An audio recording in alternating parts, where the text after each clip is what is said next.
Hi dears, welcome to Malayalis. ഇന്നത്തെ നമ്മുടെ special video എന്ന് പറയുന്ന ഒരു മീൻ കറിയാണ്. ഇതിന് ചില പ്രത്യേകതകളൊക്കെ ഉണ്ട്. എന്താണെന്ന് അറിയണമെങ്കിൽ ഈ വീഡിയോ സ്കിപ്പ് ചെയ്യാതെ നിങ്ങൾ കാണണം. ഈ ചാനൽ സബ്സ്ക്രൈബ് ചെയ്യാത്തവരുണ്ടെങ്കിൽ ഒന്ന് ചാനൽ സബ്സ്ക്രൈബ് ചെയ്യുക. പെട്ടെന്നായിക്കോട്ടെ. വീഡിയോസ് നിങ്ങൾക്ക് ഇഷ്ടപ്പെട്ടെങ്കിൽ ലൈക്ക് ചെയ്യാനും ഷെയർ ചെയ്യാനും മറക്കരുത്. നിങ്ങളുടെ അഭിപ്രായങ്ങൾ താഴെ കമൻറ്റ് ബോക്സിൽ അറിയിക്കാം. വീഡിയോ കാണുന്നവർ തീർച്ചയായും സബ്സ്ക്രൈബ് ചെയ്യാൻ മറക്കരുത് കേട്ടോ. ഇന്ന് നമ്മൾ കറി വയ്ക്കാൻ പോകുന്നത് വളർത്തുമീനാണ്. ഇത് നല്ല നെയ്യുള്ള മീനാണ്. വളർത്തുമീനുകൾക്ക് കൂടുതലായിട്ട് നെയ്യുണ്ടാവും. അപ്പോൾ നമ്മൾ ഈ നെയ്യുള്ള മീനുകൾ കറി വയ്ക്കുന്ന സമയത്ത് അതിൽ കഷ്ണങ്ങൾ ഇട്ട് കൊടുത്താൽ, കായ, ചേമ്പ് എന്നിവ ഇട്ട് കൊടുത്താൽ നല്ല ടേസ്റ്റ് ആയിരിക്കും. കറീൻ്റെ ടേസ്റ്റ് തന്നെ വേറൊരു ലെവലിലായിരിക്കും. അപ്പോൾ കറി വയ്ക്കുമ്പോൾ ആ നെയ്യിൻ്റെ കുത്തുകളൊന്നും നമുക്ക് അധികം അറിയില്ല. അപ്പോൾ ഈ കറിയിൽ നമ്മൾ ഈ നെയ്യിൻ്റെ ഇത് വെച്ചിട്ട് മാത്രമാണ്, വേറെ എണ്ണയൊന്നും ചേർക്കുന്നില്ല. അപ്പോൾ നമുക്ക് എങ്ങനെയാണ് കറി റെഡിയാക്കുന്നതെന്ന് നോക്കാം. ആവശ്യത്തിനുള്ള തേങ്ങയും ചെറിയ ഉള്ളി, പച്ചമുളക്, കറിവേപ്പില.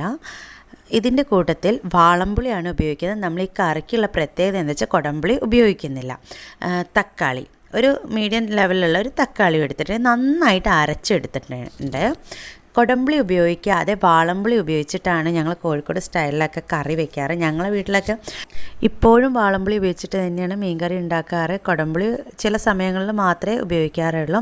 അപ്പോൾ കുടംപുളി മാത്രം ഉപയോഗിച്ച് ശീലിച്ചവർ ഇതുപോലെ ഒന്ന് മീൻകറി ഉണ്ടാക്കി നോക്കുക കേട്ടോ. അപ്പോൾ നമ്മൾ ആ അരച്ച അരപ്പിലേക്ക് മഞ്ഞൾപ്പൊടി ഇട്ടിട്ടുണ്ട്.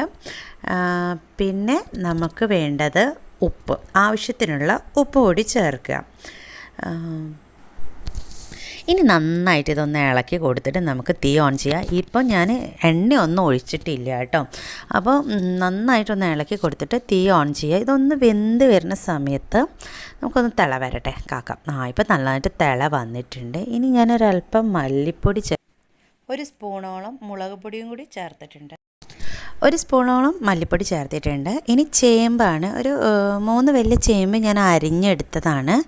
അതിൻ്റെ കൂട്ടത്തിൽ നല്ലൊരു പച്ചക്കായ, നേന്ത്രക്കായ ഒരു കായം കൂടി അരിഞ്ഞിട്ട് ഇതിലേക്ക് നമുക്ക് ചേർത്ത് നന്നായിട്ടൊന്ന് വേവിച്ചെടുക്കണം. അധികം വേവൊന്നുമില്ല കേട്ടോ, എന്നാലും ഒന്ന് നമുക്ക് വേവിച്ചെടുക്കാം. നന്നായിട്ട് ഇളക്കി കൊടുക്കാം. എന്നിട്ട് ഇത് വെന്ത് വരുന്ന സമയം വരെ നമുക്കൊന്ന് വെയിറ്റ് ചെയ്യാം. കുടംപുളി ഇല്ലയെന്ന് വെച്ചിട്ട് ഇനി ആരും മീൻകറി ഉണ്ടാക്കാതിരിക്കേണ്ട കേട്ടോ. വാളംപുളി വെച്ചിട്ടും ഇതേ നല്ല ടേസ്റ്റായിട്ട് നമുക്ക് മീൻകറി ഉണ്ടാക്കാം. അപ്പോൾ നമുക്ക് ഇതിലേക്ക് മീൻ ഇട്ട് കൊടുക്കാം. നന്നായിട്ടൊന്ന് വെന്ത് തുടങ്ങിയിട്ടുണ്ട്. അപ്പോൾ നമുക്ക് ഇതിലേക്ക് മീൻ ഇട്ട് കൊടുക്കാം. മീൻ ഇട്ടതിന് ശേഷം ഒന്ന് ഇളക്കണമെന്നില്ല കേട്ടോ. ഞാൻ ഉരുളിയിലാണ് വയ്ക്കുന്നത് കൊണ്ട് ഒന്ന് ഇളക്കി കൊടുക്കുന്നുണ്ട്. അല്ലെങ്കിൽ നമുക്കിതൊന്ന് ചുറ്റിച്ചെടുത്താൽ മതി. അപ്പോൾ നമ്മൾ ഈ അരപ്പൊക്കെ ഈ മീനിൽ പിടിക്കണം, നമുക്ക് അത്രേ വേണ്ടുള്ളൂ. അപ്പോൾ ഞാൻ ഉരുളിയിലാണ് കറി വയ്ക്കുന്നത് കൊണ്ടാണ് ഞാൻ ഇളക്കി കൊടുക്കുന്നത്. അല്ലെങ്കിൽ ഒന്ന് ചുറ്റിച്ച് മീൻ ഉടഞ്ഞു പോകരുത്. അപ്പോൾ നമ്മളൊന്ന് വേവിക്കാൻ വേണ്ടിയിട്ട് നമുക്കൊന്ന് വെയിറ്റ് ചെയ്യാം. നല്ല ടേസ്റ്റാണ് കേട്ടോ കറി. നമുക്ക് കുടംപുളി ഉണ്ടെങ്കിൽ മാത്രമേ കറി വെക്കാൻ പാടുള്ളൂ എന്നൊന്നുമില്ല. തെക്കോട്ടേക്കൊക്കെ കുടംപുളിയാണ് യൂസ് ചെയ്യുന്നത്. ഞങ്ങളുടെ നാട്ടിൽ ഇങ്ങനെയാണ് കറി വയ്ക്കാറ്. അപ്പോൾ നമ്മൾ മീനൊക്കെ നന്നായിട്ടൊന്ന് വെന്ത് തുടങ്ങിയിട്ടുണ്ട്. ഈ ഒരു സ്റ്റേജിൽ നിർത്തിയാൽ ഒരു പ്രശ്നമില്ല, നല്ല ടേസ്റ്റ് ആയിരിക്കും കേട്ടോ. മുളകിട്ട കറിയാണെന്ന് മാത്രമേ ഉള്ളൂ. പക്ഷെ നമ്മളിവിടെ തേങ്ങ അരച്ച് വെച്ചിട്ടുണ്ട്.